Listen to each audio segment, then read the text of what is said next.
Hello students, welcome to your English online class. कैसे हो आप सब? आई होप आप अपनी सेहत का बहुत अच्छे से ख्याल रख रहे होंगे और बड़ों की आज्ञा का पालन करते हो ना। बड़े जो भी कहते हैं उनका कहना मानना चाहिए क्योंकि उन्हें ज़िंदगी का बहुत अनुभव होता है। चलिए अब हम पढ़ाई करते हैं।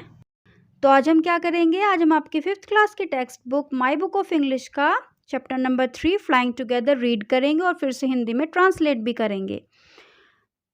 तो पिछले लेक्चर में हमने क्या किया था? हमने फ्लाइंग टुगेदर जो चैप्टर है आपका उसका पेज नंबर 17 और पेज नंबर 18 रीड किया था और फिर से हिंदी में ट्रांसलेट भी किया था। तो हमने उसमें क्या क्या पढ़ा था? रिकॉल कीजिए, याद कीजिए फटाफट। हमने पढ़ा था एक जंगल में बहुत ही अंदर जाकर एक पेड़ खड़ा हुआ था और उसकी ब्रांचेस कैसी थी? लीफी थी। और उसने उसको कैसे फैलाया हुआ था? ब्रांचेस को स्ट्रॉन्ग आर्म्स की तरह, है ना। और फिर वो जो पेड़ था वो किसका घर था? फ्लॉक ऑफ वाइल्ड गीज का, है ना। तो फ्लॉक हम किसे कहते हैं? जब हम बर्ड्स की बात करते हैं तो उनके झुंड को, उनके ग्रुप को हम क्या कहते हैं? फ्लॉक। तो वो जंगली बतखों का घर था और वो वहाँ पर कैसा फील करती थी? बहुत ही सेफ फील करती थी। तो वो जो गीज थी उनमें से एक जंगली बतख कैसी थी? बहुत ही वाइज थी और वो बुजुर्ग थी। तो उसने एक दिन क्या नोटिस किया कि उनके पेड़ के नीचे एक क्रीपर उगी हुई है। तो उसने इस बारे में दूसरी बतखों से बात की। तो कहा कि चलो इसको डिस्ट्रॉय करते हैं। लेकिन उन्होंने क्या कहा? अरे इतनी छोटी सी को क्यों डिस्ट्रॉय करें? तो बहुत छोटी और हमें क्या हार्म पहुंचा सकती है। तो बुद्धिमान ओल्ड बर्ड ने क्या कहा कि अगर ये बड़ी होती गई और धीरे धीरे यहाँ तक पहुँच गई, ऊपर तक जहाँ पर हम रहती हैं, तो इसकी मदद से कोई भी हंटर, कोई भी शिकारी क्लाइंब करके ऊपर आ सकता है और हम सबको मार डालेगा।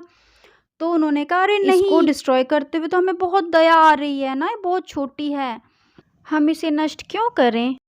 तो जो बूढ़ी बतख थी उसने क्या कहा कि अभी तो तुम इसे डिस्ट्रॉय कर सकते हो क्योंकि ये बहुत क्या है? सॉफ्ट है, टेंडर है, और बाद में तुम इसको नहीं कर पाओगे क्योंकि धीरे धीरे क्या होती जाएगी? ग्रो होती जाएगी और धीरे धीरे हार्ड होती जाएगी ना।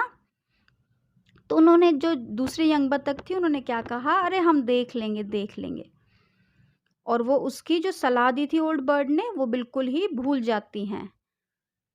तो धीरे धीरे जब वो क्रीपर ग्रू हो रही थी, जो बेल थी वो ग्रू हो रही थी, तो वो अपना रास्ता बनाते हुए पेड़ पर चढ़ती जा रही थी। वो पेड़ पर घूम घूम कर, लिपट लिपट कर ऊपर तक आ रही थी। तो वो और भी स्ट्रोंगर होती जा रही थी धीरे धीरे, जब तक वो एक मोटी रस्सी की तरह नहीं हो गई। तो चलिए, इतना हमने पिछले लेक्चर में किया था।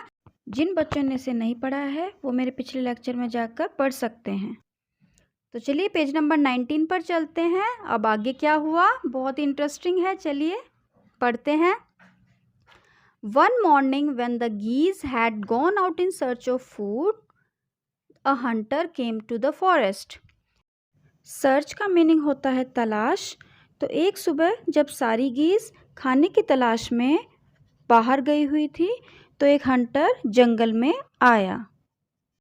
तो देखिए, जैसे उस वाइज ओल्ड बर्ड ने जंगली बतखों से कहा था कि यहाँ पर जंगल में शिकारी आ सकता है, तो आगे स्टोरी में बिल्कुल वैसा ही हो रहा है ना। So this is where the wild geese live, he said to himself. तो उसने खुद से क्या कहा कि अच्छा, यही वो जगह है, यही वो पेड़ है जहाँ पर ये जंगली बतखें रहती हैं। When they come back in the evening, I shall catch them. जब, when होता है जब, ये सभी कम बैक यानी वापस आ जाएंगी शाम को, इवनिंग में, तो आई शैल कैच देम, तो मैं इनको पकड़ लूँगा। कैच पकड़ना होता है ना, आप सबको तो पता है। उसके बाद क्या हुआ? The Hunter climbed up the tree with the help of the creeper. तो जो शिकारी था वो क्लाइम्ड अप यानी चढ़ने लगा पेड़ पर with the help of the creeper. तो उस क्रीपर की मदद से वो ऊपर चढ़ने लगा। तो आपको पिक्चर में भी दिखाई दे रहा है ना, देखिए वो हंटर कैसे क्रीपर की सहायता से ऊपर चढ़ रहा है। तो he got to the top, तो वो ऐसे करते करते धीरे धीरे कहाँ पहुंच गया, टॉप पर, जहाँ पर वो सारी के सारी गीज रहती थी। And spread his net there, और उसने क्या किया, अपना जो नेट था, जाल था, वहाँ पर स्प्रेड कर दिया यानी बिछा दिया। देन ही क्लाइम्ब डाउन, उसके बाद क्या हुआ, वो क्लाइम्ब डाउन यानी कि वो नीचे उतर आया, एंड वेंट अवे, और वहाँ से चला गया। इन द इवनिंग, शाम को, द गीज रिटर्न होम, जो सारी जंगली बतखें थी वो वापस घर आ गई। रिटर्न यानी वापस आ जाना, तो वापस घर आ गई। They did not notice the net, तो उन्होंने नेट को नहीं देखा। As they flew into the tree they were trapped, तो जैसे ही वो ट्री पर आकर बैठी, दे वर ट्रैप्ड, ट्रैप्ड का मीनिंग वो पकड़ी गई, जाल में पकड़ी गई। They struggled hard to get out, struggled का मीनिंग होता है संघर्ष करना, तो उन्होंने बहुत संघर्ष किया, टू गेट आउट, वहाँ से जाल में से बाहर निकलने का उन्होंने बहुत ही संघर्ष किया, बट कुड नॉट, लेकिन वो ऐसा नहीं कर सकी। कुड का मीनिंग क्या होता है, सकना। तो बच्चों, जो कुड है वो कैन का पास्ट टेंस है, और ये हमारी क्षमता को दर्शाता है, हमारी एबिलिटी को दर्शाता है कि हम पास्ट में कोई काम कर सके या नहीं। तो वो ऐसा नहीं कर सकी। तो फिर आगे क्या हुआ, हेल्प हेल्प क्राइड द गीज, तो वो रोने लगी गीज, और क्या चिल्लाने लगी कि हेल्प हेल्प, मदद करो मदद करो। We are caught in the hunter's net, हम पकड़ी गई हैं हंटर के नेट में। तो कॉट कैच का पास्ट टेंस है, सेकेंड फॉर्म है कैच। कॉट, कॉट 3 फॉर्म्स होती हैं वर्ब की, कैच होती है फर्स्ट फॉर्म, कॉट होती है सेकेंड, और थर्ड फॉर्म भी कॉट होती है। Oh what shall we do, oh अब हम क्या करें, तो उन्होंने क्या कहा कि हम पकड़ी गई हैं हंटर के नेट में, अब हम क्या करें, हम उसके जाल में पकड़ी गई हैं। आगे क्या हुआ, डोंट मेक अ फस now said the wise old bird, फस का मीनिंग होता है उपद्रव, और उपद्रव का अर्थ होता है बिल्कुल बेकार की बातें करना, या फिर बिल्कुल फिजूल के काम करना जिनका कोई मतलब ही नहीं होता। तो उस बूढ़ी ओल्ड बर्ड ने, जो बुजुर्ग बर्ड थी, उसने क्या कहा कि अब बेकार की बातें मत करो, इसका कोई फ़ायदा नहीं है। Long ago I told you to destroy the creeper, long ago का मीनिंग होता है बहुत पहले। तो जो वाइज ओल्ड बर्ड थी, उसने यंग जंगली बतखों से क्या कहा था कि मैंने तुमसे बहुत पहले कहा था कि इस बेल को, लता को नष्ट कर दो, बट यू डिड नॉट, लेकिन तुमने ऐसा नहीं किया। नाउ सी, अब देखो, व्हाट हैज़ हैपेंड, क्या हो गया है। Tomorrow morning the Hunter will come back and kill us all, कल सुबह जो हंटर है वो वापस आएगा, एंड किल अस ऑल, और हम सबको मार डालेगा। चलिए पेज नंबर 20 पर चलते हैं। क्या लिखा हुआ है, we were foolish wept the birds, foolish का मीनिंग होता है मूर्ख। तो वो जो जंगली बतखें थी वो रोने लगी और कहने लगी कि हम तो मूर्ख थी। वी आर वेरी सॉरी, हमें माफ़ कर दीजिए। We did not listen to you, हमने आपकी बात नहीं सुनी। लिसन का मीनिंग क्या होता है, सुनना। Please tell us what to do, please बताइए अब हम क्या करें। तो जो यंग बर्ड्स थी उन्होंने बुद्धिमान बर्ड से कहा कि अब हम क्या करें, हमें बताइए। Then listen carefully replied the wise bird, तो जो बुद्धिमान बर्ड थी उसने क्या रिप्लाई किया, क्या आंसर दिया, देन लिसन केयरफुली, केयरफुली का मीनिंग होता है ध्यान से, तो उसने कहा कि ध्यान से सुनो। व्हेन द हंटर कम्स, जब हंटर आएगा, you must all pretend to be dead, pretend का मीनिंग होता है ढोंग करना, यानी कि नकली में तुम एक्टिंग करना। तो उसने कहा कि तुम नकली में ढोंग करना यानी एक्टिंग करना, किस चीज़ की, टू बी डेड यानी कि मरने की, तुम नकली में एक्टिंग करना, ढोंग करना। जस्ट लाई स्टिल, यानी कि ऐसे ही, लाई का मीनिंग होता है पड़े रहना, स्टिल मतलब बिना हिले डुले, तो तुम ऐसे ही पड़े रहना। The Hunter will not want dead birds, तो जो शिकारी है उसको नहीं चाहिए कैसी बर्ड्स, डेड बर्ड्स यानी कि मरी हुई birds. He will throw us to the ground, वो हमको थ्रो कर देगा यानी फेंक देगा, कहाँ पर, टू द ग्राउंड, यानी वो हमको ज़मीन पर फेंक देगा। It will then be easy for him, तो उसके लिए ईजी हो जाएगा to climb down. Climb down का मीनिंग होता है नीचे उतरना, तो ये उस शिकारी के लिए ईजी हो जाएगा, आसान हो जाएगा कि वो आसानी से नीचे उतर सके। और फिर वो क्या करेगा, कलेक्ट द बर्ड्स, और फिर वो हम सभी को इकट्ठा करेगा, मरी हुई बर्ड्स को, एंड टेक देम होम, और फिर वो उन सभी को घर लेकर जाएगा। When the last of us, जब हम में से आखिरी को, हैज़ बीन थ्रोन डाउन, जब हम में से आखिरी को वो नीचे फेंकेगा यानी थ्रो करेगा, तो वी मस्ट क्विकली, तो हम एकदम से, क्विकली का मीनिंग तो आपको पता है जल्दी होता है ना, तो हम जल्दी से गेट अप यानी उठ जाएंगी, एंड फ्लाई अवे, और उड़कर वहाँ से भाग जाएंगी। तो चलिए पढ़ते हैं आगे क्या हुआ।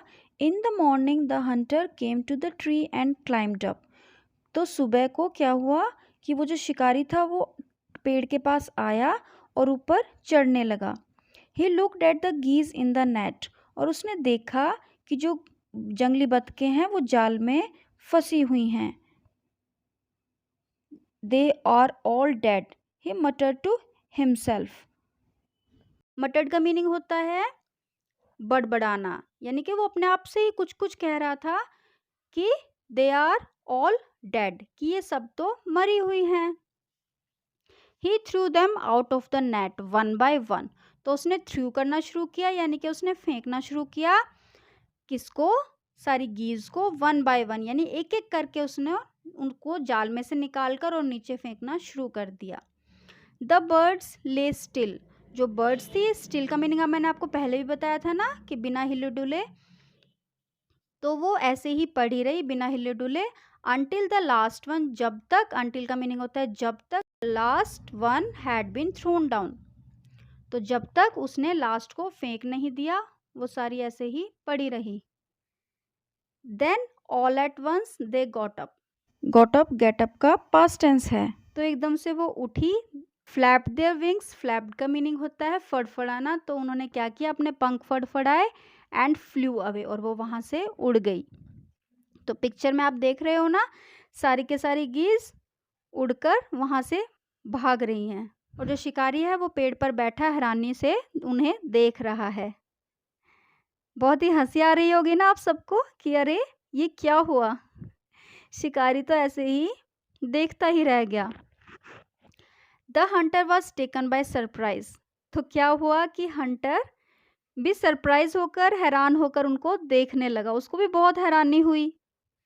From the top of the tree he watched all the geese fly away, तो वो पेड़ पर टॉप पर बैठा बैठा वॉच कर रहा था, यानी देख रहा था कि सारी की सारी गीज क्या कर गई, फ्लाई अवे कर गई, यानी वहां से उड़कर भाग गई। तो बच्चों शिकारी के हाथ तो कुछ भी नहीं लगा। तो देखो जो यंग बर्ड्स थी उन्होंने पहले वाइज ओल्ड बर्ड की बात नहीं सुनी थी, तो वो शिकारी के नेट में फंस गई थी, है ना, तो मुश्किल में आ गई थी वो सारी की सारी। और फिर उन्होंने उससे सॉरी फील किया, वाइज बर्ड को क्या कहा कि हमें माफ़ कर दीजिए, तो हमें बचा लीजिए, तो उसने उनकी फिर से मदद की, जो उसने प्लान बताया था वैसे ही उन्होंने किया, और फिर वो शिकारी के नेट से निकलकर भाग गई। तो बच्चों हमें अपने बड़ों का कहना मानना चाहिए, क्योंकि वो बहुत ही एक्सपीरियंस्ड होते हैं, उन्हें लाइफ के बारे में, जीवन के बारे में बहुत ही पता होता है, अनुभव होता है, और वो जो भी कहते हैं हमें उनकी आज्ञा का पालन करना चाहिए। ये तो बहुत ही इंटरेस्टिंग स्टोरी थी, बहुत ही मज़ा आया ना पढ़ने में। इस कहानी के ऑथर यानी लेखक शिव कुमार हैं, और ये कहाँ से ली हुई है, ये ली हुई है, अडेप्ट का मीनिंग होता है लेना, तो ये अडेप्ट की हुई है कहाँ से, फ्रॉम स्टोरीज फ्रॉम पंचतंत्र, तो ये पंचतंत्र में से ली हुई है, जो स्टोरी की बुक होती है ना पंचतंत्र, वहाँ से ली हुई है।